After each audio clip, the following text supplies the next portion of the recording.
I'm spitting hymns, synonyms, open gyms, never miss the rim. These pockets fat but moving like they slim. I got a big heart, little Tim. You have to understand I'm him, the boy is him. Yeah, the boy is him. I ain't traffic, way I'm moving, pushing whips just like a pimp, rock and roll life. Even bands cannot make me flip. I'm sticking to the script as I'm trying. Welcome to the show. Welcome. Good to have you. Yes. Hey, all I'm gonna say is second interview of the day, and you got great competition from earlier. I love those people. Good people. Trey and Lindsay, shout out. That show was Such absolutely good amazing. People. And I really want to know what got you into comedy. I was arrested. No, just like flat out. That's what happened. I was arrested. Before I was arrested, I had a job at a law firm. Then I was fired from the law firm. But when I was fired from the law firm, I was still living in Brownsville, Texas, like right at SpaceX. And I had applied to this one like trivia host job in Austin or New Braunfels or San Antonio, wherever it had been. And I got it. I got the interview. I got it. I made like 3 or 4 or 5 appearances there in New Braunfels and in San Antonio. And in New Braunfels, there was this open mic called Tom's. And at Tom's, I was sitting outside on Tuesday nights hosting trivia, but in the back room, there was comedy. And all the comedians would come out and like try to do trivia, and they'd talk with me. And I was like, man, why do I have to be out here with all the kids, dude? Yeah. So like, can I be in that back room? Yeah, that makes sense. But also, there's like, it's more to that. But that's like essentially like the very concise how I got what got you into it. Yeah. I skipped a step in the show, so I'm gonna undo it when I edit it back. But period. I open every show with the same question, and I say, "Who are you?" God damn, dude. Who the fuck am I? Do I know? I believe your name is like the shortest form of poetry. And my name is Trinity Redfeather Altemeyer. Very like easily Googleable. Trinity seems biblical. It's not. It's the Matrix. So we love film. My middle name was my dad's choice. My dad's a white man. My mom's the one who's indigenous. But Redfeather, there it stands with a hyphen. So we got to mention that. Shout out. Altemeyer, not even fucking German. It's a very interesting, like, coalesce, you know? I'm from a border town, and I lived there for, like, 18 years, and I went to college somewhere else, but I never changed my voter status because it mattered more where I lived. That's who I am. Who are you? Who the fuck are you? Hey, I'm Trevor. Hi. My name's my stage name in every descent was Prodigy. Weird story behind that. A lot of ego behind that. It was just like I kind of one of those people that everything there's nothing I'm good at that I was born good at. Everything I wanted to be good at, I like had to make a big change in my life. I was a tiny kid. I was 5'2", 90 pounds in junior year. Yeah. You know, I really wanted to be an athlete, but I wasn't at the time. So I buckled down and I put all my effort into that basket. And then I got confidence from that. And then when I had the confidence from that, I ended up trying out to get into a private school called Fusion. And I got a scholarship to get into Fusion. What was your scholarship in? It wasn't a college. It was a private school for high school. So it wasn't like a specific, it was like basically if you fit the difference in the school, and it was like a one-on-one school. So like I could I had enough credits to be done with my junior year already when I transferred. And I used that extra time to build things I was going to need for life. So like all my classes were based upon what I wanted my future to look like. And I'd spend my afternoons building what my life was going to look like here. Because even when I was 17, I knew I wasn't going to end up in Chicago. I knew I was going to leave. I knew college wasn't the route for me. I knew I wanted to be self-owned, and I wanted to make a bunch of money doing everything that I love doing. So that's what this mission is about. I love music. I love comedy. I love sports. You're going to see as you get to know me better that everything that I create finance in is those 3 things and me getting to do them in different ways. Beautiful. Yeah. Comedy, sports. And music. Music. Yep. Chicago? Yep. How long were you in Chicago? 22 years. Fucking crazy. Yeah, I never left. Yeah. Chicago's one of my like main destinations. I've only visited for like an hour and a half. I got deep dish pizza. Was it good? Yeah. It was good shit? Well, it was like soup. I'm not like... Yeah. I'm not a big deep dish guy. No. Yeah. If you're going to get like cheap pizza like that, I prefer stuffed pizza. That shit's gas. You went to a private school? For 1 year. 1 year? Yeah. And then public school? Yeah. Okay. Yeah. That was the one big change in my life. And honestly, I think that's the biggest defining moment in my whole character. Because I had the autism awareness to be like, the people I'm friends with in high school weren't good people, except for one person. Shout out, Matt. But like everybody else was a bum.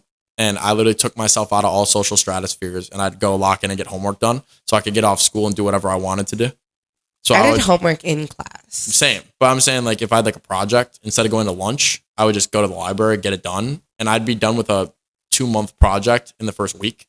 And then I'd be in class watching YouTube videos. And my teacher would be like, what the fuck are you doing? And I'd be like, look at my project. And they're like, damn, that's an A paper. Right. And I was a straight A student my whole life. And I was an annoyingly straight A student. Like, it was done so early that the teacher didn't know what to do with me. That's why I switched schools, because I was like, this shit's effortless. There's nothing I'm doing that I'm learning. I was almost the exact opposite. I was a straight A student despite my effort. Like, I didn't give any effort. My teachers were frustrated because I'd give the paper like late. Well, that's what I'm saying. But it would be an A paper. Yeah, well, I'm saying I didn't. I'm saying I'd get it done just good enough to get an A. Like, it'd be like a 90% every time. Like, my grades in the grade book were 90% in every class, because it was just like I did just enough to say I was a straight A student, and I was a finesser. So like I remember this one time I went to the bathroom and I walked in the hallway, and one of the hall monitors had dropped their hall monitor schedule. Right. So it's like where they had to be, and I knew one hall monitor was super chill. So anytime his schedule was in a certain place, that's where I would be when I was ditching class, because he would never tell me to go back. So I like had the school wired basically. Like I would literally go on the agenda for the day. Okay. This doesn't count for class points. This does. I have to show up these days because this counts for points and this doesn't. And I did the math enough where I can miss a certain amount of classes from each class and still graduate. So I not only did that, but I also graduated early technically because of COVID. Fuck yeah. So I was like, and I knew How since... How old are you? 23. 20. Fuck, I'm 25. Yeah. I've known since wasted my life away. I've known since a really young age though I wasn't gonna go into college, and like nobody believed me, because when a little kid tells you he's not gonna go to college, you don't believe him. You're like, you're gonna change your mind. You're gonna do this. You're gonna do that. But I had like an astute understanding of like what my purpose was. I just didn't know what that like exactly looked like at a really young age. And like when I was in, like you're in elementary school, they give you like the, like, what do you want to be when you grow up? Like paper, you know what I'm saying? Like, it's like, what's your dream job? I always said a singer. And it's crazy because everything I do has a microphone, you know what I mean? And it's like, I'm not a singer, but like, it's like, that shit was pretty ballparkish of what I'm trying to accomplish still today. Dude, I'm not a rapper. I just talk fast. I'm not a singer. I just talk pretty. There's like a lot of like little things you can like integrate. Now, if we made you Hispanic, you'd be dangerous. I am Hispanic. Oh, for real? Yeah, I'm the whitest littlest. My first job was in landscaping. My mom's Mexican. My dad's white as fuck. My dad's from Indiana. That's why I look like this. Okay. Yeah. But I grew up like 20 minutes from Mexico. My first language was Spanish. Like I am. Like. Are you still bilingual? Yeah. That's fucking dope. Actually, I speak Spanish, French, and Mandarin. Sheesh. Bro, what? That's fucking raw. Nah. Bro, there's like so many jobs that you could get paid so much for doing nothing for that. Mm. Yeah. Only like conversationally. Well, yeah. It would be like you'd be a translator for like a sales team or something. The thing is that like even like native Spanish, like when it's the whole like you enter the workforce and you realize there's so many words that you don't know. I'm like one of the only people at my work that speak Spanish, And so I'm asking people like, yo, did somebody survey you yesterday? I have to be like, es que alguien te hizo una encuesta. And it's like, they don't know what I'm saying. They know what I'm saying, but like, I pulled encuesta out of my ass. I had no idea where that word came from. It was just there. In the moment I needed it, and it happened. That's fair. I was just like, I've literally just lost a job and got a new job in the last couple months. Oh, that's happened. I've had like 8 jobs this year. I've had 3. Congrats. But I've been here for 4 months. That's not that good. That's not a good thing. I mean, well, actually, one of them I didn't lose. I just moved. Okay. And then I was like, I got to quit because I'm 40 miles from your place. It just doesn't make sense. That's respectful. And then now I'm working at Papa John's Pizza, baby. Hey. I'm not going to lie. Based on how the interview went. Was he a racist? The guy interviewing me? Papa John's. Oh, no. The John. Oh, John himself. I mean, I've never met the guy personally. Okay. But I'm hearing he's a big fan of white girls. Aren't they all? Yeah, something like that. Except JB. Random. But but I will say that the Papa John's dude did something I've never seen any employer do in any interview. He shit talked his own place and then was like lowering the bar of my expectations. And then like working there, it's like easy as fuck. And like he made my expectations so low that like anything was like, yo, this is dope. What you talking about? So I got there and like I low-key think he did it on purpose because now I like enjoy working there. And I'm like, damn, I thought this was gonna be like a temporary thing, but now I'm clocking 40 hours and not caring. So I'm like, amazing. Because when I first got here, I was working at Domino's. I was working at an ice rink. Ice rink is cool. Yeah. You look like you're more hockey. Yeah. But Domino's is in line with Papa John's. But it was purposeful. It was so lit because the people at Domino's didn't care if I edited on the clock. So I would literally kick my feet up at the desk and edit my YouTube videos. And B, I could sprinkle it in around my hockey schedule. So if I worked Monday, Tuesday, Wednesday, Thursday, they would let me work Friday, Saturday. And like vice versa. You know what I'm saying? So it was hockey. What, hockey? Yeah. Yeah. I played hockey for 14 years. I grew up wanting like I would say like the number one thing that you'll learn about me and like my character is like, I want to be a coach. Coach of what? My dad was a coach. Hockey. But I spent all summer coaching basketball in North Carolina. Basketball's fun. Yeah. I can dunk. Okay. Sometimes. I dunked at Creek in the Cave, and that was like the proudest moment of my life. Dude, God, not on camera.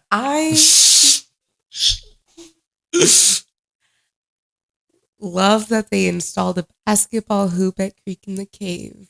Why do I feel like that's like a lie? Why do I feel like you're No, it is the truth. I will tell you post show. Okay. You got a story. Sorry.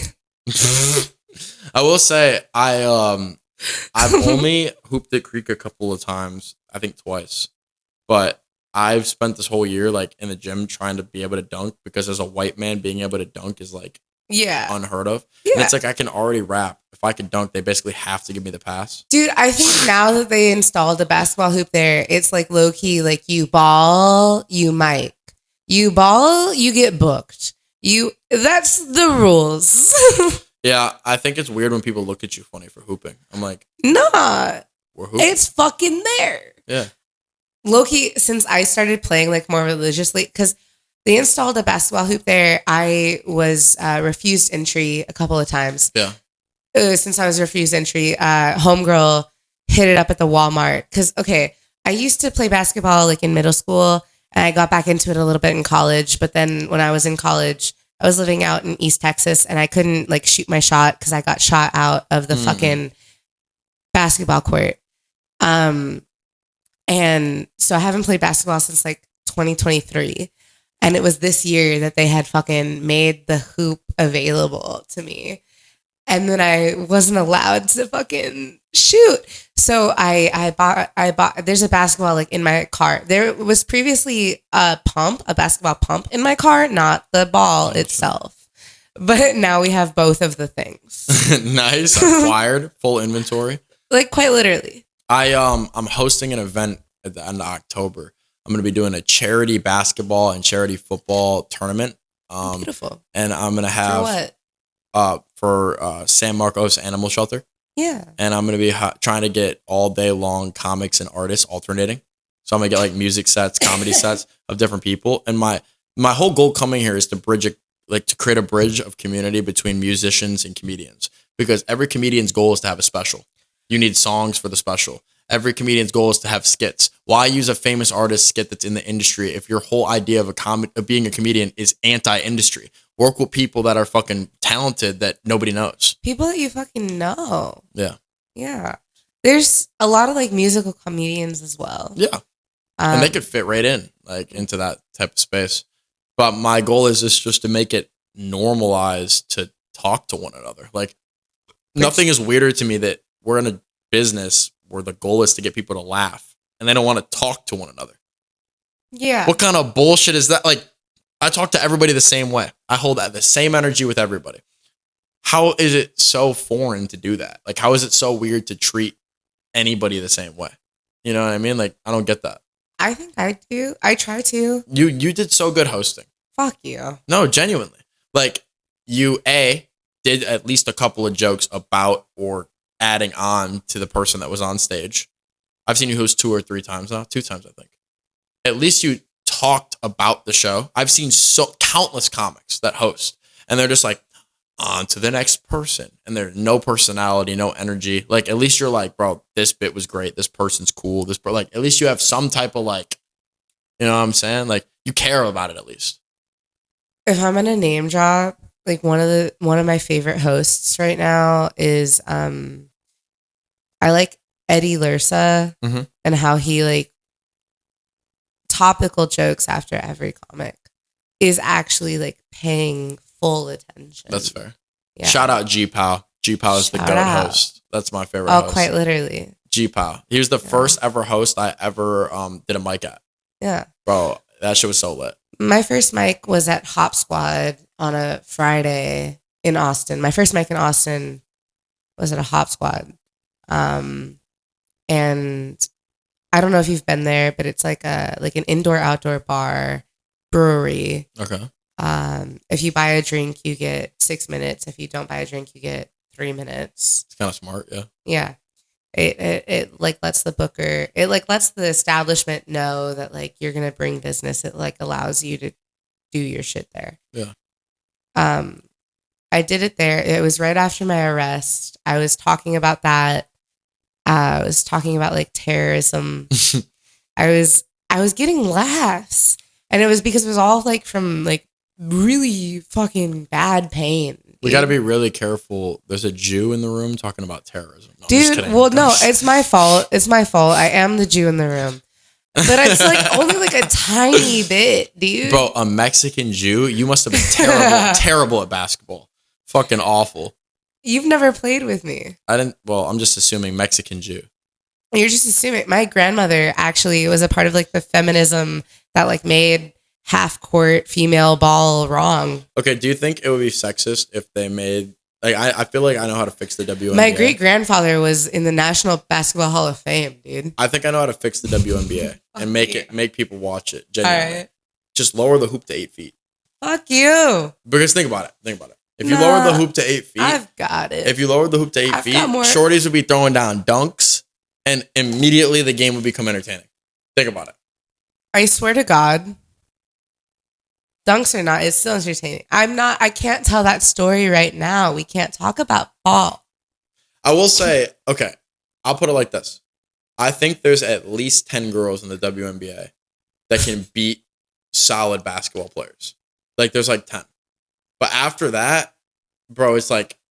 There's actually a really good beef right now. Like, they're kind of being very funny in the WNBA. No, they're hilarious. They're hilarious. Like, it's literally an episode of The Office. Yeah. It literally is. Like, fucking Angel Reese, like, fucking out here shooting 20% from the field. And she's like, I am the face of the league. And I'm like, bitch, you shot 20% from 5 feet from the rim. And you're a professional athlete. Yeah. Like, so I'm like, I don't know. Like, I coached basketball in North Carolina. I played with professional players from Israel, and I've hooped with D1 athletes that were girls that were fucking really good.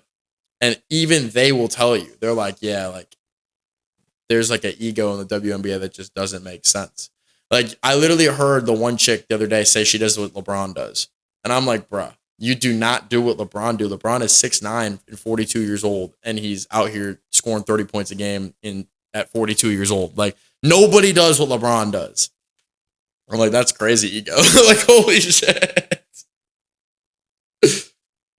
That is crazy ego. I'm like, hey, I actually watch college basketball for the chicks, and I actually have watched some of the WNBA. Like, I can name players in the WNBA. Most people can't. But I'm saying, like, there's some of them that can really hoop. Like, I've hooped with some girls that are fucking nasty. Like, there was this girl I went to camp with named Zoe. Bro, Zoe's a fucking bucket. Shout out. I hooped with this college chick named Sarah, and Sarah taught me how to shoot. Like, she fixed my jump shot. Like, she actually, like, bro. Like, but at the end of the day, she's like 100 pounds. Like, she knows, like, if she's playing with because it's about fucking skill.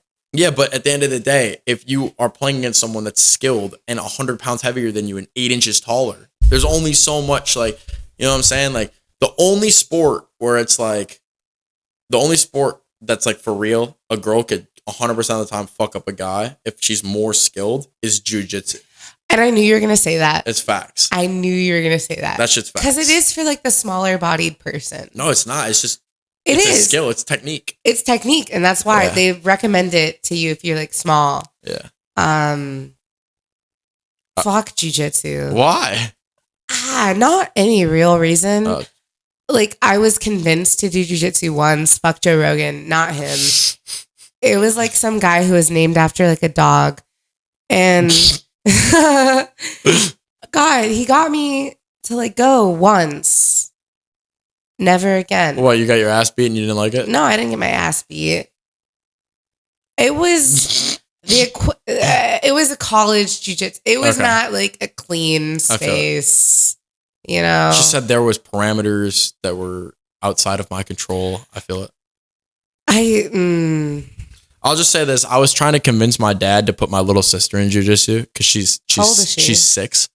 And I'm like, bro, if she got into jiu-jitsu right now, by the time she's 10, she'd be able to whoop her older brother's ass. And that's a fact. That's not no like, you know, like that should be hilarious. Imagine like a little 10-year-old tossing her 15-year-old brother just like that would be so funny. She fucking would. Dude, I feel that exact same way about skateboarding. Oh yeah, facts on the money. Kids are so malleable, dude. Fucking fuck a kid up, dude. Their bones are fine. Unless they're a pussy. Kids are fine up to a certain age, and then they start like growing slower. I feel like there's so much genetics that go into like. I feel like there's so much genetics that go into like how breakable or fragile a kid is.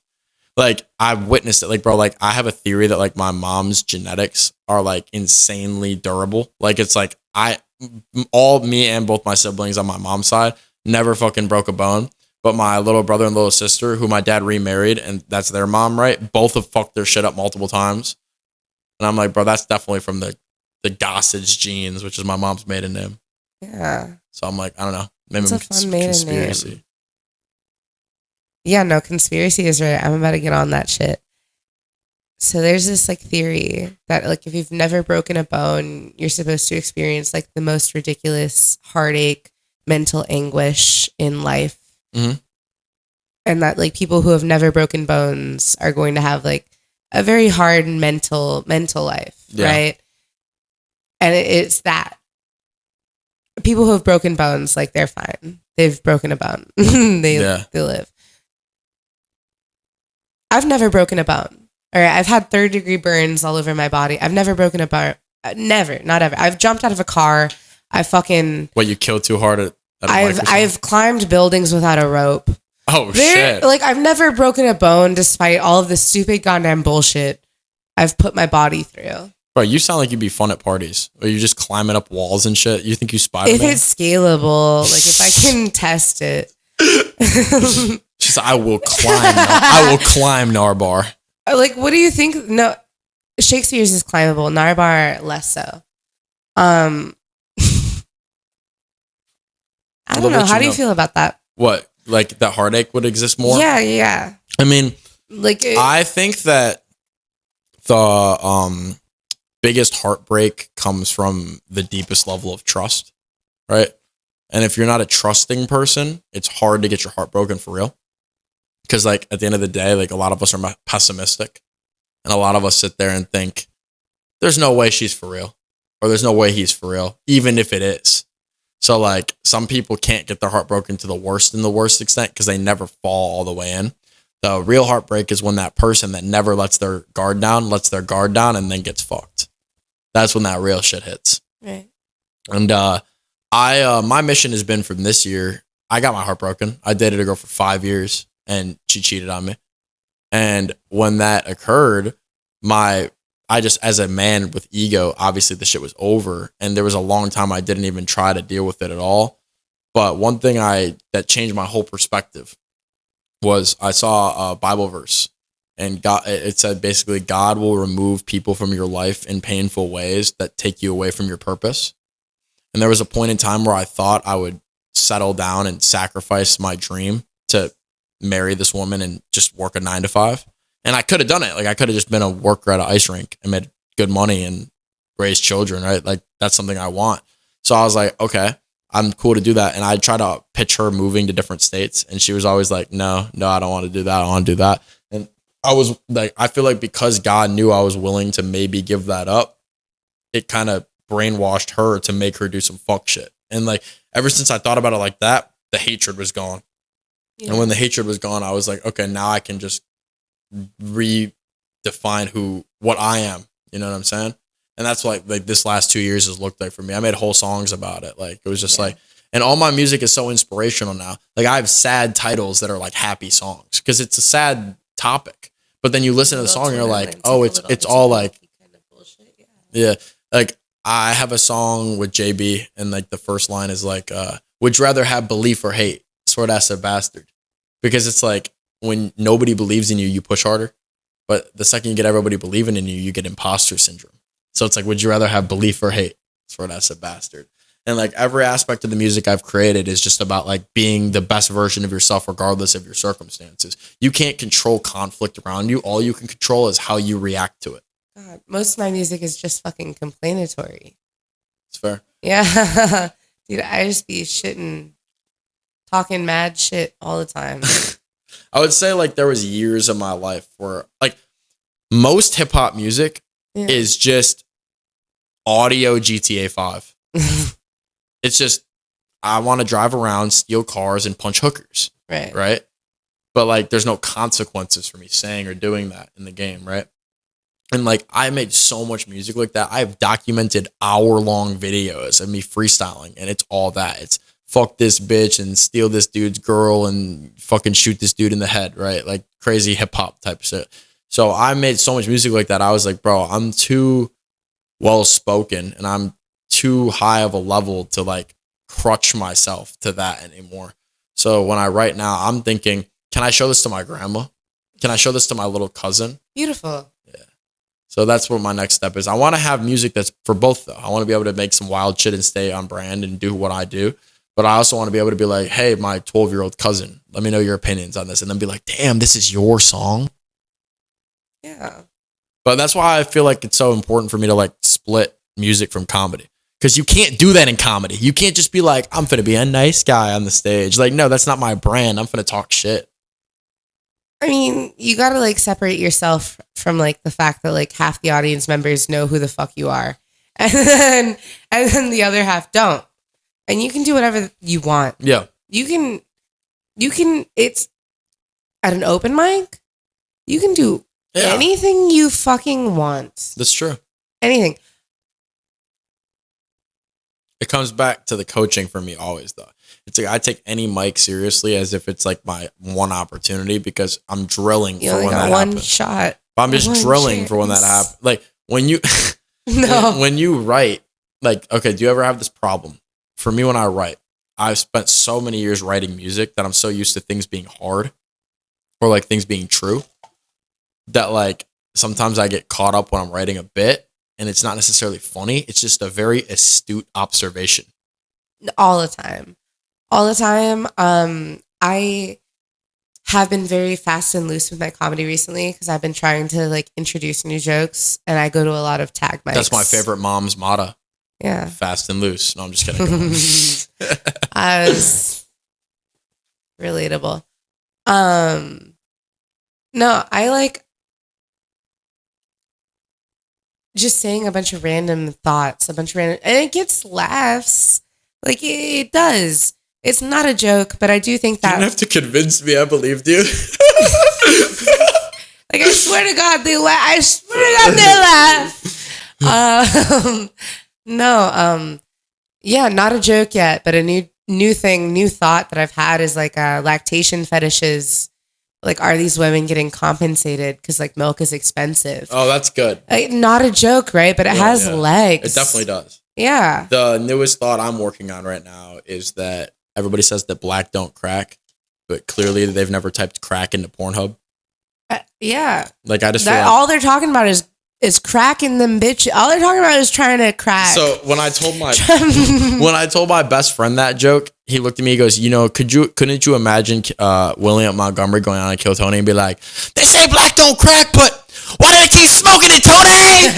And I was like, bro, that's on the money. That is pretty good. Bro, he's the only comic that can get away with that, though, I feel like. Oh, yeah. Like those like crazy, just wild delivery one-liners every time. I've never seen another comic that like can walk up with a note card and nobody will be like, "Oh, fuck, you have a note card."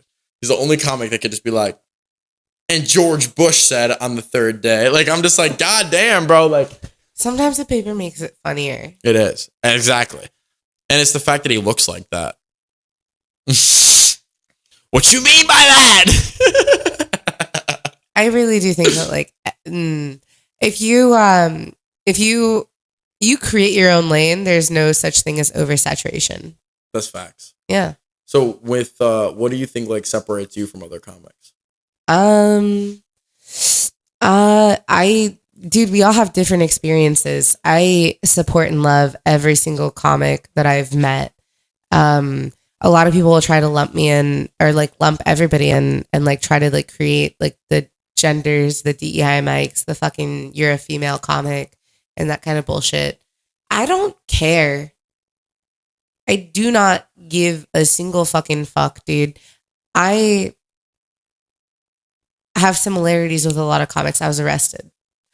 I have been homeless. I was a stripper. I have similarities with a lot of comics, but I have a lot of differences. You know, like I studied national security and intelligence. I have a lot of premises that people like there's like unique fucking perspectives that everybody has. And that's what's beautiful about it, you know? How many times have you been on Kill Tony? Just the once. Okay, I've seen your set then. Okay. Just the fucking you've seen my 1 minute that was a mix of 3 different minutes because I watched your episode though. It was a very bad. Yeah. I had a plan and in the back room, God, it was so ridiculous. You've been on Kill Tony how many times? 0 times. 0? How many times? Here. How many times have you signed up? 4, 8, 12, a little less than 12, like 11. Okay. 11 times. Heard. Yeah. No, I don't know, dude. I was wearing rib-stained overalls, all right? Last thing I yelled before I left Shakespeare's was, I don't have any lip gloss. And then I'm thinking about my set and I see one of my best friends behind stage and he hugs me and he tells me, you've got this. Do you know what you're going to say? And I say, I have a minute that I had planned, but I want to do what's in my gut, not what I have written. And he tells me, do what you have written. And halfway through what I'm doing, it's like half of what I have written, half of what's in my gut, half of other things that I have written, nothing of what I wanted to actually fucking say. I was going to ask you about that. I feel like when you went on stage, you delivered everything very professional. That's kind. Like genuinely. Like you delivered it with like even if it's not good, I'm going to show you that it's tight. Like I feel like that was your mentality. Like when you went up, kind of. Well, because that's what was written. That's what I drew from like just watching from afar. It sounded like you were like, okay, I just want to make sure they know I'm taking this shit seriously. You know. I acknowledged the fucking meow and yeah, you did. You shit. went, yeah. And then like but you used at the very end of it all, I like was putting the mic back and I turned to Tony and I say, "You did a good job." But the way you the confidence you did ooze confidence on stage, even though like you say you were trying to do, like you were kind of mixed between two things. You oozed confidence on stage. Yeah, when I got to the interview, I was able to like try to riff with, and not even riff with it. I was nervous though. I mean, I was. You didn't seem nervous though. I had a couple comics tell me afterwards that they saw me get pulled, walk up to the stage, ask a couple questions, and then immediate lock in. How'd your interview go? You watched it. My interview to me, in my understanding, went poorly. They really just didn't fuck with me. You know, I work in politics. I am like, I seem like a liberal. Like I'm progressive. Yeah. You know, but like, whatever. Genuinely, I think I could have had more fun with it. It's really jarring when you get up there. Absolutely. And you like finally fucking see who you have. Do you think you kind of like... I had a dream about it like a couple days before. And that's crazy. Oh shit, like it was like a foreshadowing? Yeah. That's dope. I had no idea. Did you have do you feel like when you were up on stage, you were kind of like, you didn't really want to like say the wrong thing? So you kind of just didn't say enough? Yeah. Well, I also had to navigate a lot of like other things, you know, like, so I did mention the arrest because that's imperative. I mentioned like a couple of other things, but like there is stuff like if I go up again, like I have enough material to where it'll be fine. Yeah. I used to be someone that was like very much about learning in politics. Like I used to be like, I really want to learn about this and that and different people's perspectives. And then the conspiracy theorist in me took over. And now I just feel like all that shit's predetermined. And I think like it's like a complete waste of time to learn anything.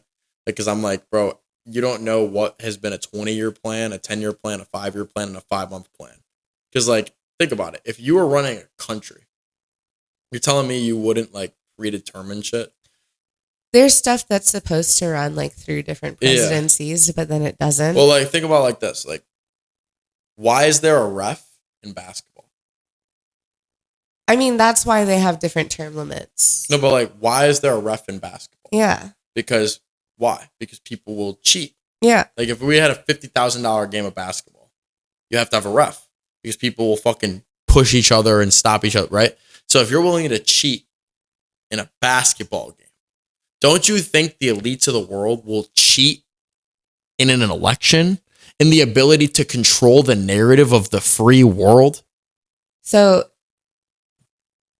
speaking about controlling narrative, I don't know how are you on the end of the world? How like focused are you on like military tech? Do I think the world's gonna end like in our lifetime? If I were to talk about like this company called Andril, would you be able to follow? Yeah. Do you know who Andril is? I don't, but I could follow. Okay, fuck yeah, you can. So you know what the fuck Facebook is? Yeah. So this main guy, I can't remember his name right now, but he got hired onto Andril because, well, he made Oculus and Meta really wanted Oculus for some things. So he gets hired onto Facebook.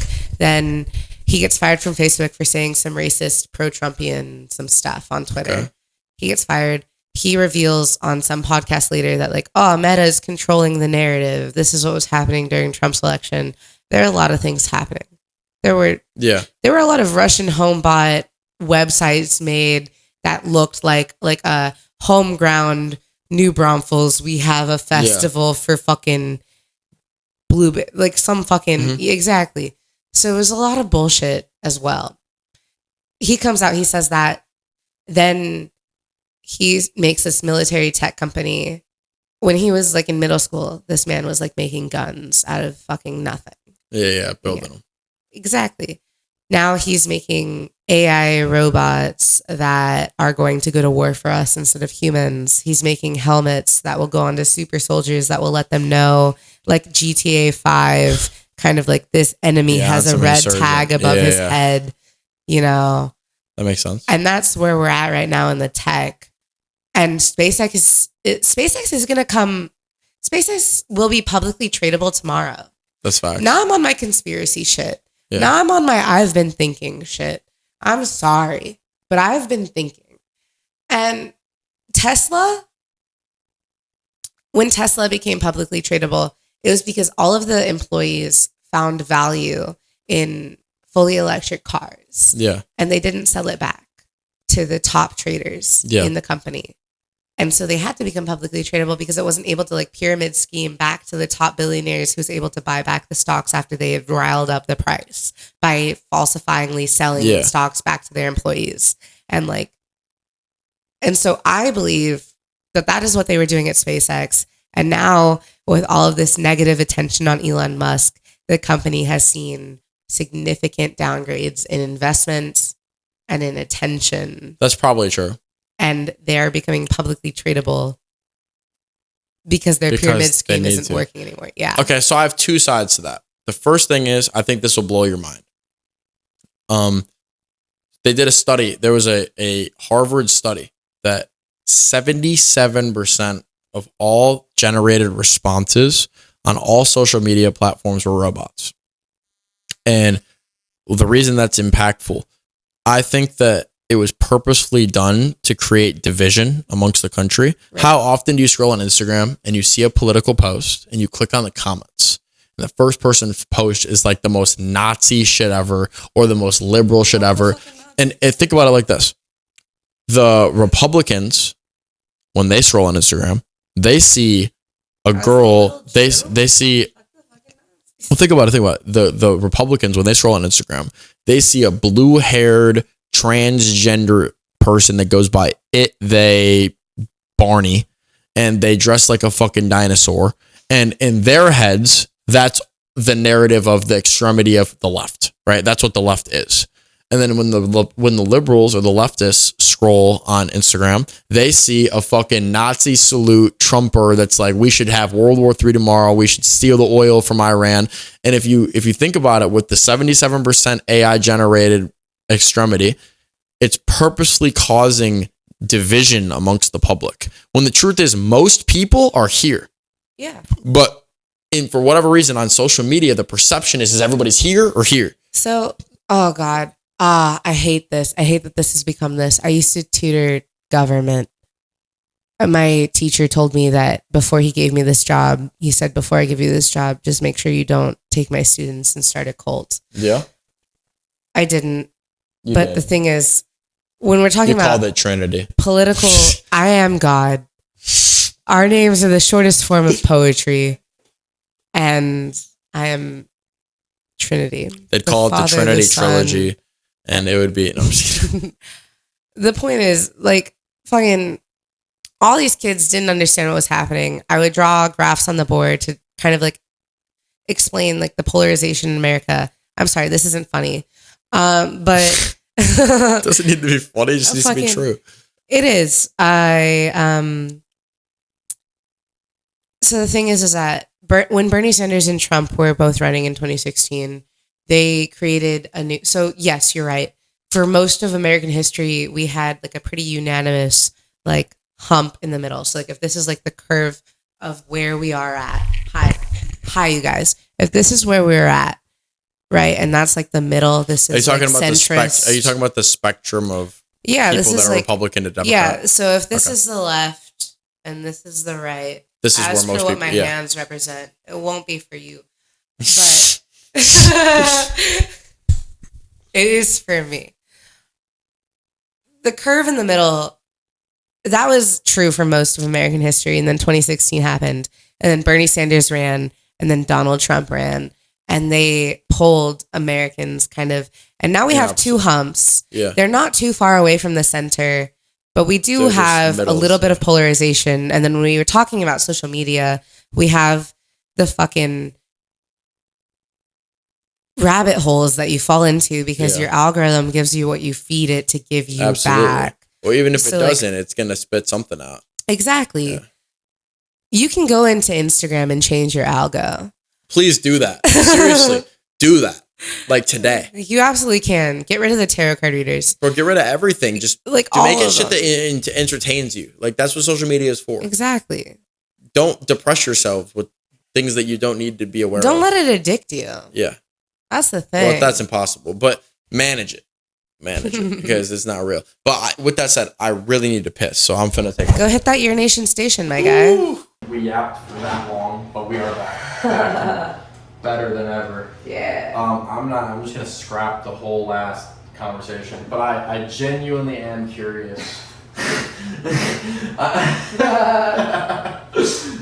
you ever do you have a bit that you still stand by that never worked? Dude, I have always been haunted by Garfield. Since I was like a child, Garfield has haunted me, and I've finally gotten over my fear of Garfield. Not a fan of Mondays. I realized he was just a big pussy. It's not a good joke, but I like it a lot. I stand Oh man, I like that one. Bro, the first bit I ever wrote was called Dr. Bill the Pussy. And it was all about my transgender cousin and how she was the first ever real transgender. And what was that person thinking when they typed into Google? Like I was like, if you're a man with a dick and you want a professional pussy builder, what do you type into Google? And I was like, drbuilderpussy.com. And I thought it was hilarious. And I wrote this whole thing about why you would want a lesbian to perform your surgery, because no one knows more about pussy than a lesbian. Right. But it wasn't funny. Like, I thought it was so fun. Like, I came out here from Chicago, like, with this, shit in the holster, thinking I had a MAC-10, but really I didn't even have a gray pistol. I had a Nerf dart, if that. I don't touch on, the most lesbian thing I touch on is, like... Clit. No. Well, no. I'll do it. Comics are, like, reluctant to share their jokes. I really don't care. Like, as Doji said, dude, you're, like, infinitely creative. Fuck it. This is, like, a classic one for me. Is that a callback to the clit? No, I'm just go ahead. I mean, if we're fucking it.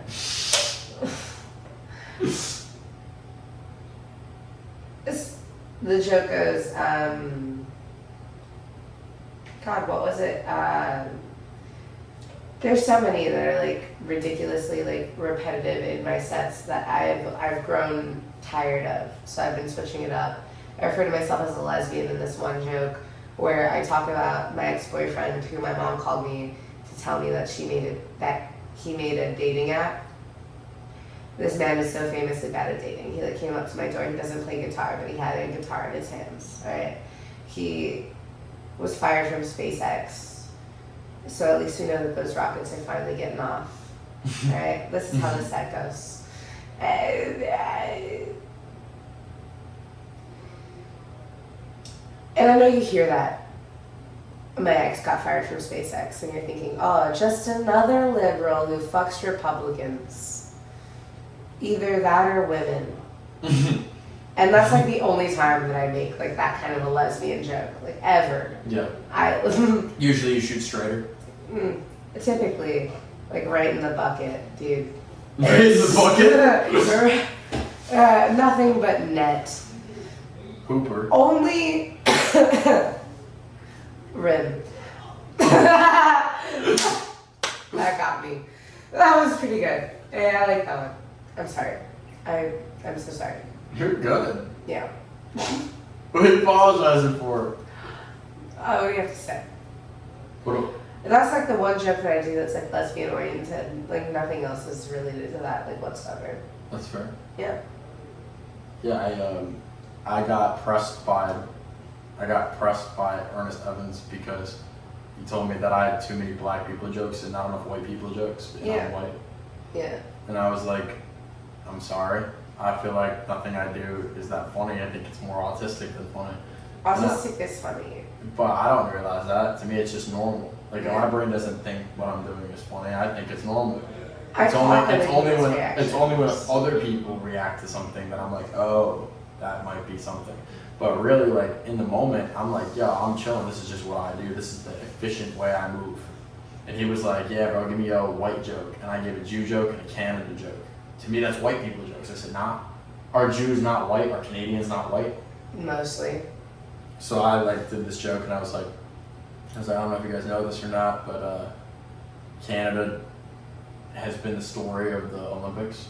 Or Team USA has been the story of the Olympics. I mean, the women's team beat Team Canada. Yeah. And I was like, until I watched that game, I didn't even think there was women in Canada. And I was like, I was under the understanding that there's only two things to do in Canada: play hockey and suck dick.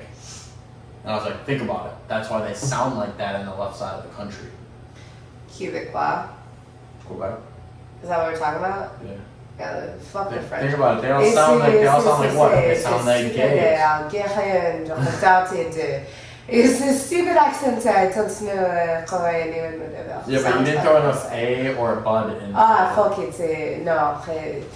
I can only do a classic. Now, if you want to sound like if you want to sound Jewish, okay. Just picture yourself as a Asian man, like you're squinting your eyes, and you have a sinus infection, and every finishing of your sentence, like the last word, is like an ending with like a clearing your throat, like a, you know. So if you're like, then you sound like a Jew. Not like a Jew, but are you talking about Canadian Jew? Canadian Jew from Quebec? I guess. Like, I was just saying, just like the way that Hebrew is spoken. Oh, yeah. Ends with like, you know? Yeah. It's like you take an Asian guy. You take an Asian guy's squint and multiply it by a sinus infection and a sore throat, and you get a Jew. God, I would do all of the accents in my belt right now. Oh, let me hear. What's your favorite one? I've been doing like a gay Ayatollah bit because of the news. Okay. It's not good. I just like you've heard it. Does it come with a picture of Muhammad? No, you've heard it. Yeah, probably. Yeah, I just like but they haven't heard it. I remind the crowd of like I'm an Iranian man. All right, I'm the Ayatollah. I have to remind the crowd almost every single time what an Ayatollah means. The leader of Iran, which means I'm a gay Iranian man. So I go, they take away they laugh, my son overcomes me with power, so does my tutor overcome me with power. And then I break out the accent. I go, because his tutor really did fuck him. That's how I found out he was gay. Donald Trump and all of the security advisors were laughing for like a month about it before they killed him. All right, it's so flexit. This is really bad. I'm gonna get canceled for this. This is bad. Remember, I'm trying to do an Iranian accent. I've only done it maybe 4 times in my entire life. Trump, you're good. You can let her go. Pardon me. Pardon my Iranian. It's so fun they kill me and I am in heaven now and I have 72 vahagens. It's really bad. The Iranian is really bad. I'm working on it. Do you do any So that's your favorite one? That's my worst one that I like the most. Oh, that's fair. Yeah. I probably can't do accents, but I'll try sometimes. But I could do a great hummingbird. I'm just kidding, not hummingbird, but like a mating bird. Ah! Yeah, that is what they sound like. That's what I got. But crows can speak in English. Really? Yeah, crows also. Even the black ones? Only the black ones. I that's like the rule. I don't know why I said that. I'm sorry. I don't know what took control of my body to make me say that. In all honesty, but I don't know. Maybe I just have a problem. But I will say I want to know like. Please. I genuinely want to know like how long. Okay, first off, how long have you been doing comedy for? Not long. I got arrested in May. I started doing comedy at the end of July, August. So about like 9-ish, less than a year. Okay, 9 months, yeah. 9 months, 10 months. So, why That's crazy, actually. So wait, 9 months in. Yeah. And you're harder on yourself than anybody else is, and you haven't even like gotten to a point where you're gonna get the worst of the hate yet. Dude, like nobody's my biggest hater except for my family. And you. Well, you're your own biggest hater. Bro, so I know I can handle it. I guess. I don't know. We rise above. That's what I'm saying. Why?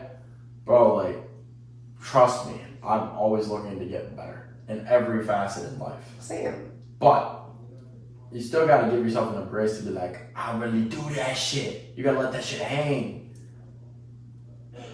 I don't not. At every single open mic, I will say that shit was ass. At every single show, I will say I didn't do what I planned on doing. Because that's the fucking truth. Yeah, but why would you say everything's ass? It's impossible. That's just not always that. You wouldn't keep coming back. That shit was like, you don't even believe That's why you gotta keep coming back. But you don't even believe that. Because that shit was ass. You gotta keep fucking coming back. Because you know that drug as a comic of like that first time you get like a belly laugh from a joke. And the goal is to maintain that. And if you haven't achieved that, you wouldn't have the same hunger to keep going. Bro, tonight you came here at 10:45, 11:15 after you were already at a mic. You know what I'm saying? You have the hunger to want to do it. So give yourself the grace. The only way I can't speak for everybody, but I will say the only way you get to that next level is if you literally iron your shit in and take emotion out of it. You have to be like, all right, this shit's not what it needs to be, and this is why.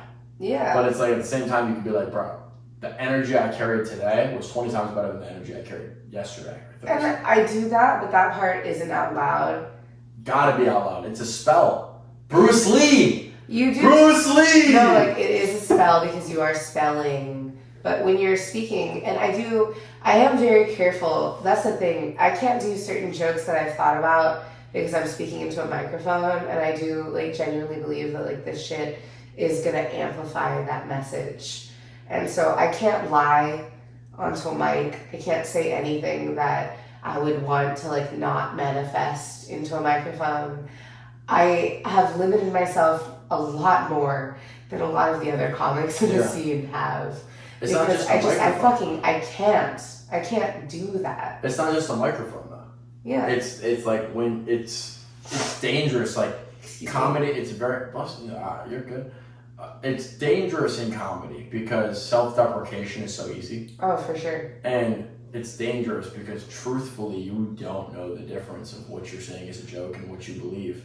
And even if you think you do, even if you're like, I have so much security in my soul, I can say this negative thing about myself. If you start doing that bit 5 times a week, you're going to really start having those negative downs. You're going to really start having that like low self-confidence and esteem, and like you're not going to believe in your dream as much. And like I talk about it in music all the time. I'm like, if you believe that you're living your dream, why would you want to wake up? And every single musician I've ever heard on a microphone has always ever talked about how good their life is.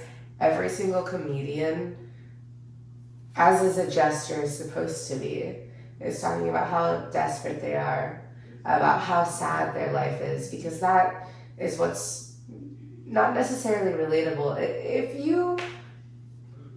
It is though. It is relatable. Yeah. It's a bigger... I talk about all the time, life is a constant string of conflict that's unpredictable with commercial-like breaks of happiness. But there's no point in the hard work if you don't at least enjoy the ups and the downs. And as someone that I just became friends with you today, I've seen you from the outside, but I'm saying like getting to know you today alone. The best thing I could possibly say is give yourself grace and still keep the motivation to grow. But give yourself grace.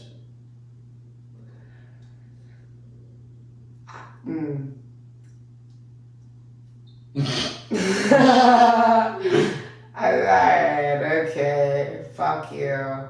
From a hard place.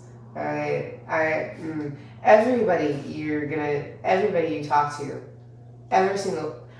we're all gonna be incredibly hard on ourselves. Every single one of them. No one's saying don't be hard on yourself. Just give yourself grace. Just tell yourself when you do a good job. have pride in your hard work. Seriously. Like, you don't have to go out every single day. A lot of comics go out once a week. I do go out. I took one break, which was yesterday. You go out all the time. Every time I go out, you're out. And I'm fucking... Bro, I don't even know how I get out sometimes. And I'm like, shit, I know I'm finna see at least these people. Like, I get an understanding. You have a drive for it and you love it. And if that's the case, I want to see you have, like, a healthy relationship with it. Like, be like, you know what I'm saying? Like, push that shit. My first ever open mic was a poetry open mic in Brownsville. Shorty was rapping. And I started doing comedy to, like, get into more sincere forms of art. But I did fall in love with comedy. This shit's beautiful. Every single time you do it, it's going to be different. Yeah. Scary. It's nice. You have to read the room. It's beautiful. Yeah. Like, nobody's going to get the same performance.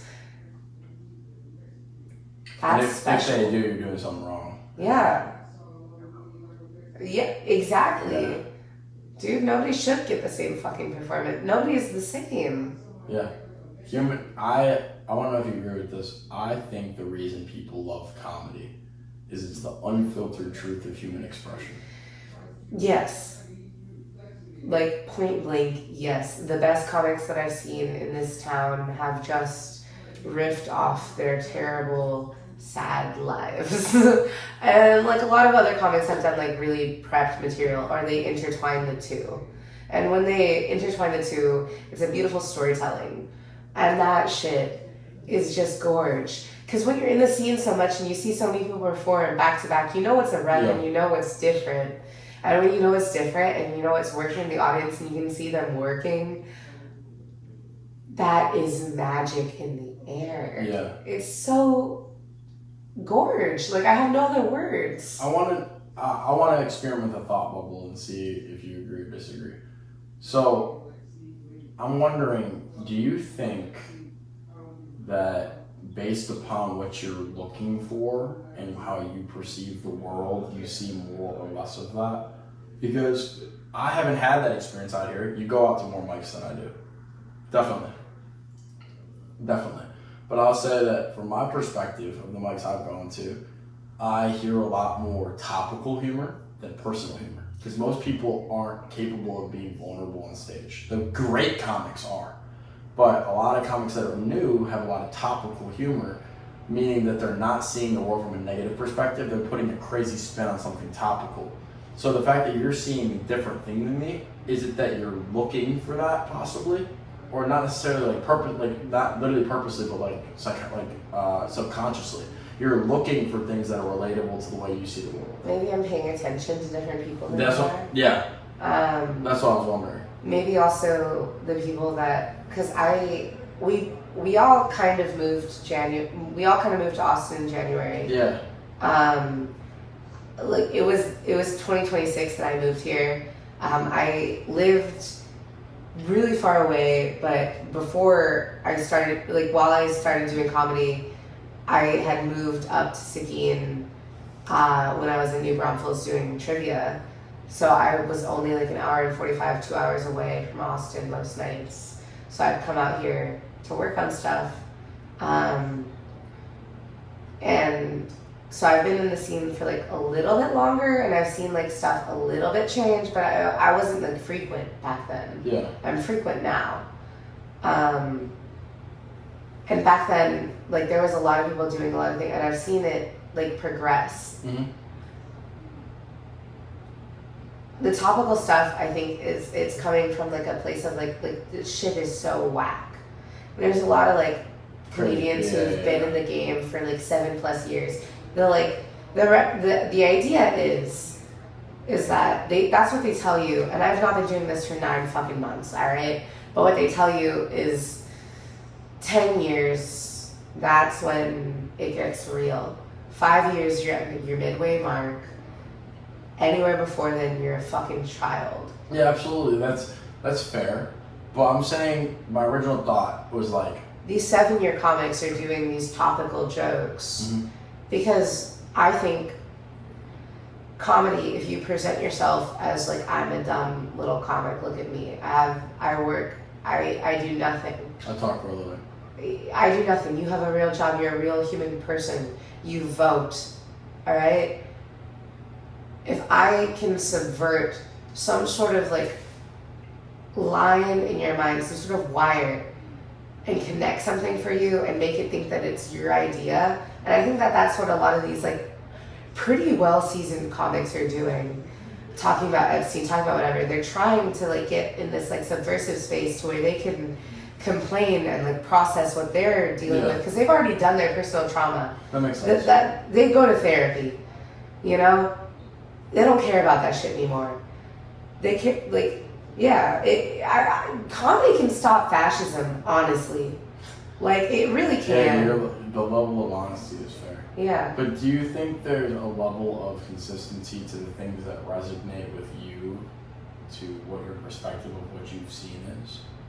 Like, if you see 50 bits and you only remember 2 of them because they resonate with you, that doesn't mean that the other 48 bits weren't about the opposite of what you thought it was. But your memory plays a trick on you and says, I remember these 2 bits. Since I've been hosting, it's been harder to remember people's sets as they've been introducing even more of that. You know what I'm saying? It's been harder to like pay attention. Do you think that's possibly why we've experienced the city in different ways?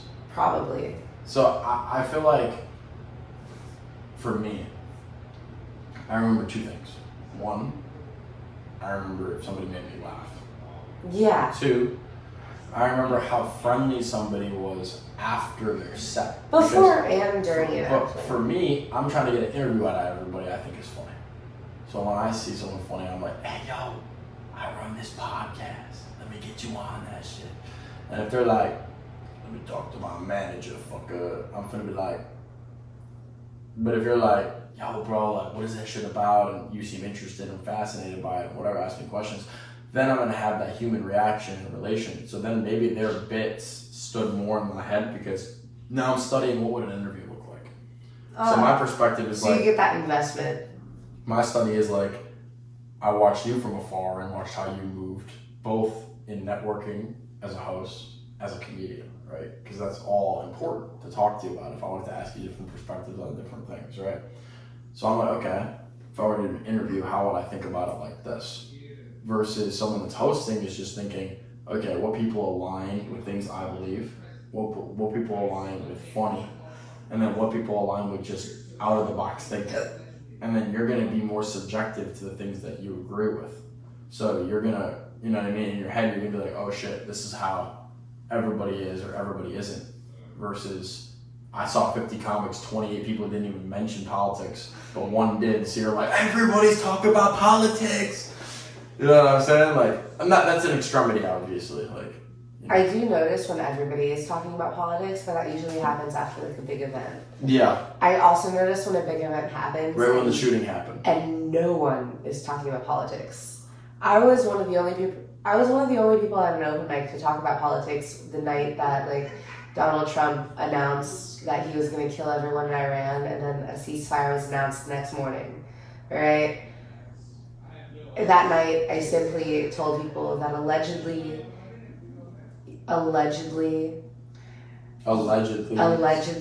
you can get a prepaid visa at a gas station and then go to a different gas station and then overcharge that prepaid visa to get gas. If we're going to war with them, allegedly they let you do that. Allegedly. So I'm just letting the put me on. I'm letting the people know that in case the people need to know that. Yeah, I don't know what people you're talking about. Not me. Dude, I get all AI voter viewers. I mean AI voters too, but I get AI viewers. Fuck. Yep, exposed right here. Dude, I have like follow me. 40 Drake. different bot pages dedicated to this. Oh shit! All on Instagram. What'd you name them? Classified. Different Kanye songs. Oh shit, that's fair. Do you think Kanye West genuinely lost his mind, or do you think it's a facade? I think, you know how they say that like angels and demons are put on this earth? Yeah. Some people say that demons are fallen angels. Exactly. They say that angels are supposed to present themselves like demons and demons present themselves like angels. Yeah. And that's how they convince you to do it. That's somewhat fair. Yeah, go on. I just wonder if that's what's happening with Kanye. You know? You know what I think? What? I think everything that's ever been hard to wrap your head around about Kanye, he did purposely for views. Exactly. And I think genuinely bro is just I think genuinely bro is just a Christian. I think he is a troll. I think he's a Christian troll that cares about being the father more than anything else. And I think that he got really fucked up when his mom died. Oh, for sure. That's it. He created. Did you listen to the new album? Yeah, I didn't like it. I liked a couple songs. Dude, Travis Scott said it's okay to like Kanye again. We like that one. I'm not a big fan of Travis Scott, but yeah. No. I'm not a big fan of. There was that one song that he included, that voicemail. I don't know what woman it is. I am assuming it's his mom. Okay. I don't know who it's from. If anyone knows, any of the bots, if the AI can tell me right now. Yeah. Oh boy. Would that matter? I would. I mean, I could probably tell you after. But I would say that. Okay, I'm a huge artistry fan. Right. Kanye was one of the very few artists. Sampling left. Daft Punk was crazy. He's one of the last artists left. Yeah. He's an artist. And that's why he's fucking crazy. But he's not. I think a lot of the things he says are purposeful. And like, clearly as day, the people that have interacted with him don't think he's crazy. Yeah. You know what I'm saying? And well, they don't. Most of the people don't. Even Kim doesn't think he's crazy. And you've never heard her say those words. And like, I think like a lot of the shit he did was purposeful. And I think a lot of the shit he did was to get views and to keep relevancy when all hope was lost. And he's made a lot of good songs. He's made a lot of great songs. But he's always ahead of the curve. And I have a joke actually that I wrote about how he predicted Jewish hate being socially acceptable. Yeah. Anytime that no one wants to talk on a subject, dude, for too long, Kanye's like, I fucking will. Yeah, and then 6 months later, everybody's on the same shit. Like, bro, could you imagine? He made a song called "Hail Hitler." If that shit came out in 2027, if that song came out in 2027, people would be bumping that shit because the melody's hard. Tell me I'm wrong. Dude, like a wee bit. We can play that shit right now. If I played that shit.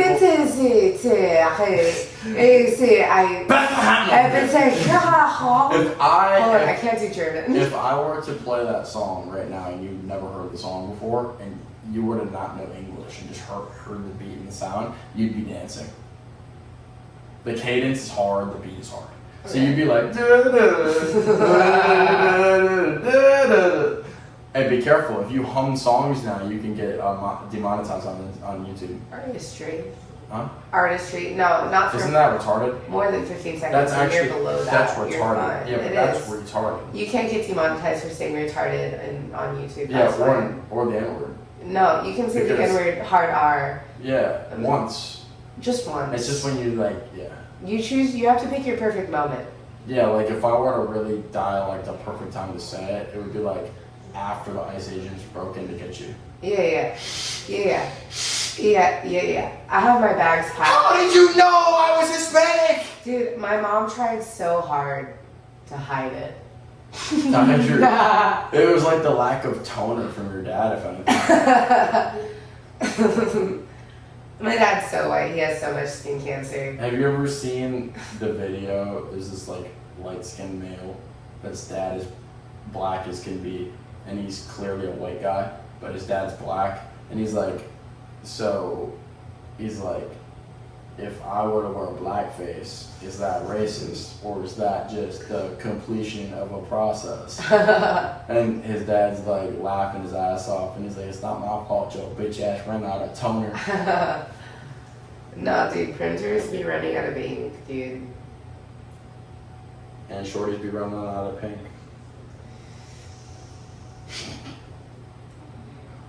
I don't know what that means. Does that mean like a tight pussy? I don't know what that meant either. That's supposed to be a good thing. Yeah, I don't know what that meant either. Okay. I just rhymed and the autism took over. But they never let it stink. You can... I would never say never. You would never say You ever heard the Annalie Choppa song, Badussi? But no. It's a great song. Yeah? Yeah. He said if it doesn't smell like butt dick and pussy, you didn't fuck right.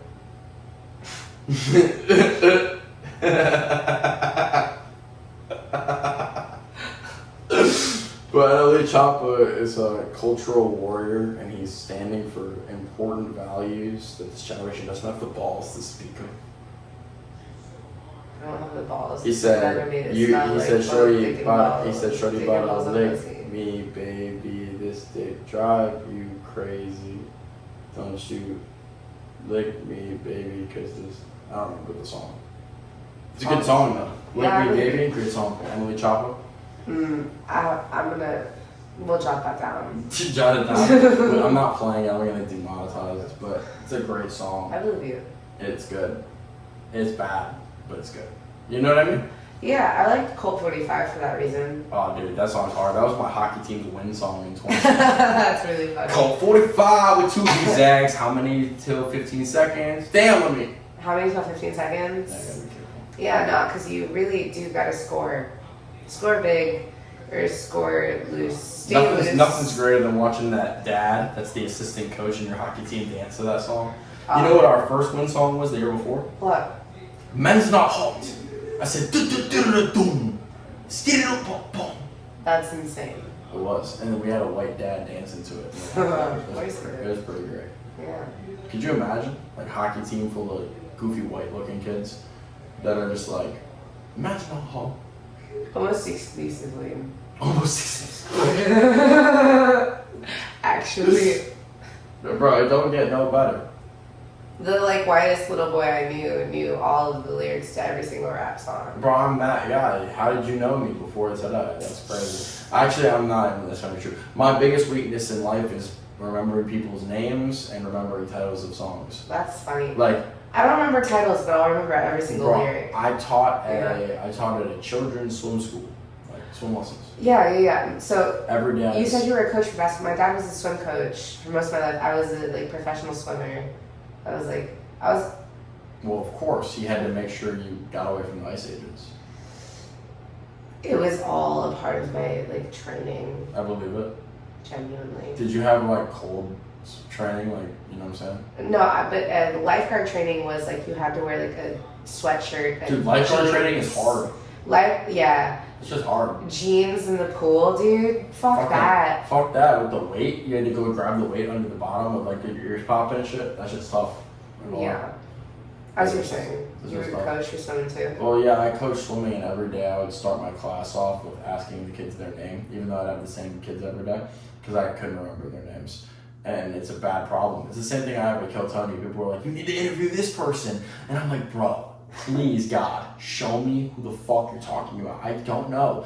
Luckily, you're a woman, so I remember your name, because there's not a lot of you. There's not a lot of female comedians that are equally as entertaining as accessible to talk to. That's a very important point. Dude, I'm so accessible. I could have every single open mic. I am so accessible. I go to every single fucking open mic, dude. She's like. I'm nice and shit. Bro, if you were a Lego set, what would you be?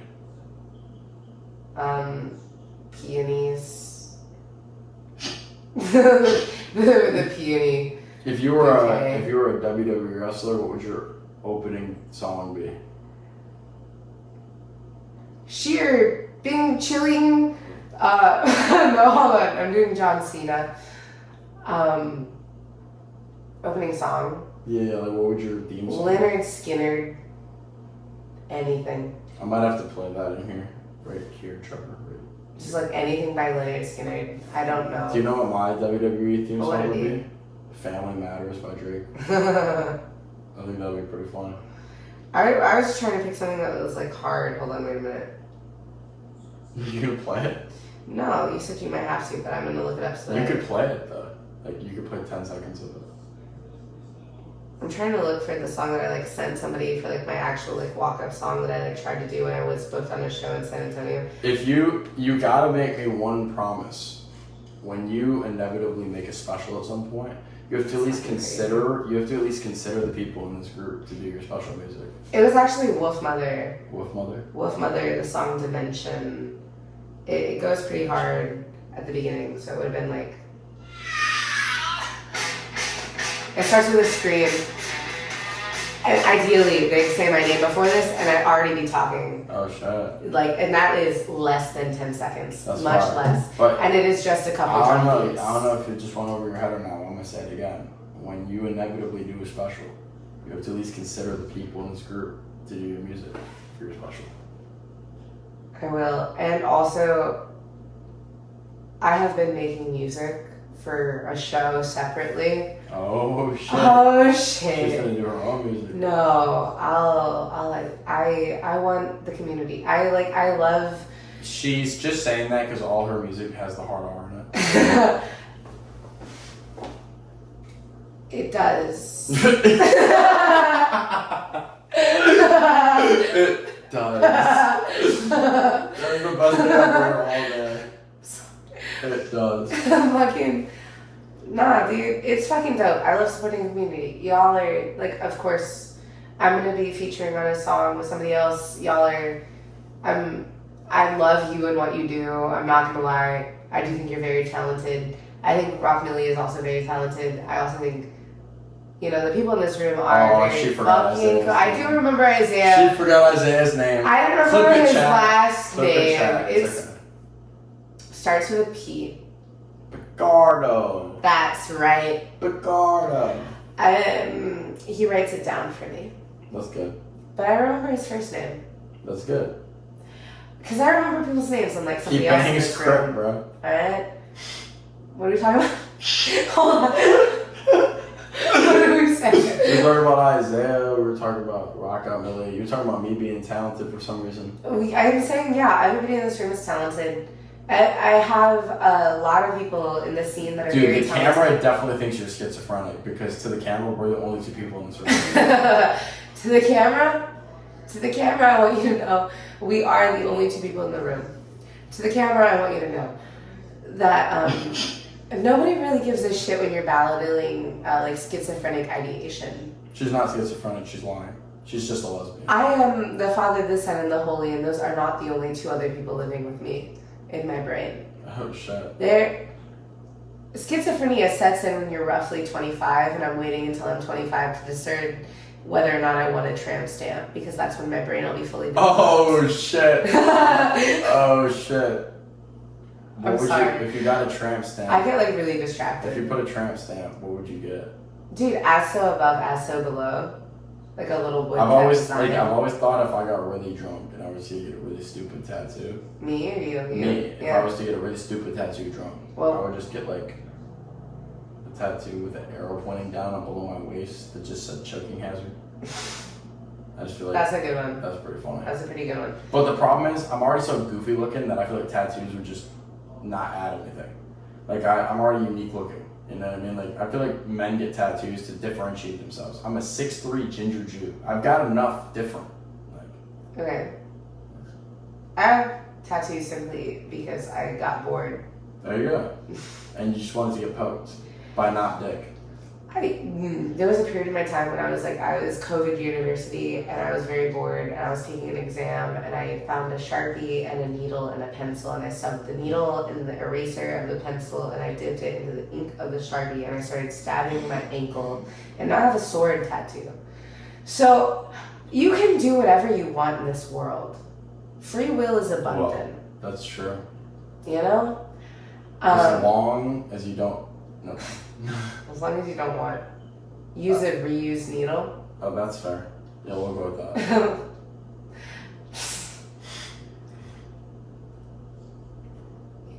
But we've been yapping. Like so much. You can edit the fuck out of this. No, it's not even gonna need that much editing. You'd be surprised.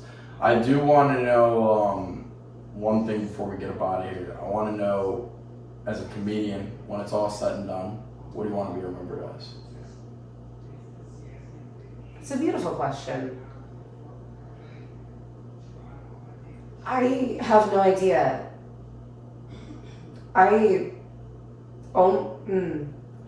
Maybe happy.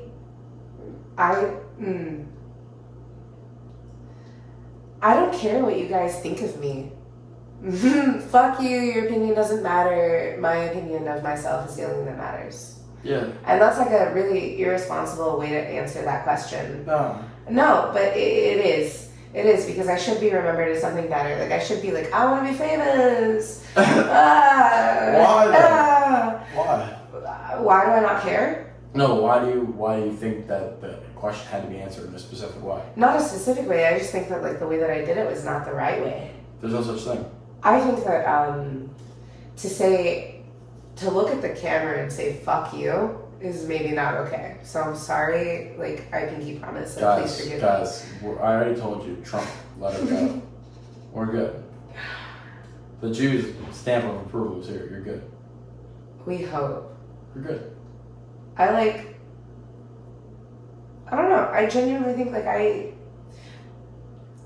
if you exist in your own lane, there is no such thing as oversaturation. If Facts. You constantly persist and your only competition is yourself because no one else matters. There's like 375 people in Austin, Texas doing stand-up comedy, and that's only the ones that I follow on Instagram. Bars. Like, she's out here, y'all, every day putting in that work. You guys are so silly. You're not gonna remember everybody's name. I don't. Nobody does. Yeah. Nobody. You meet 40 people a day. So if you could remember, and nobody blames you. Yeah. So if you could remember for the way you view yourself versus the way other people view you, that's more important. Yeah. So with that said, give yourself some grace. I do. You don't see it. Hey, give yourself some grace from the outside looking in. Give yourself some grace, but don't stop yourself from the grind. Where can the people find you on social media? My Instagram is in French, so I'm sorry. It's Miss Mignon, which means mignon. I don't know if you've ever been in a restaurant, but a filet mignon. Never been. COVID restrictions. Back to it. A filet mignon quite literally means cute steak. Mignon means cute. My Instagram handle means Miss Cute, but the French spelling feminine version, Miss Mignon, is my Instagram. My TikTok is Trinity Happy with an IE. I have the same thing as my email. Don't tell them that. What the fuck? That's nothing. I get a bunch of email. I have like. Indians, get her. They're not gonna get anything from me. I know an Indian from a human. Well, it has been glad learning today that my observations are correct and women are not funny. Great. I didn't try to be tonight. Thank you so much for your time, and I can't wait to see what the future holds. Inevitably. Thank you. Did I trade?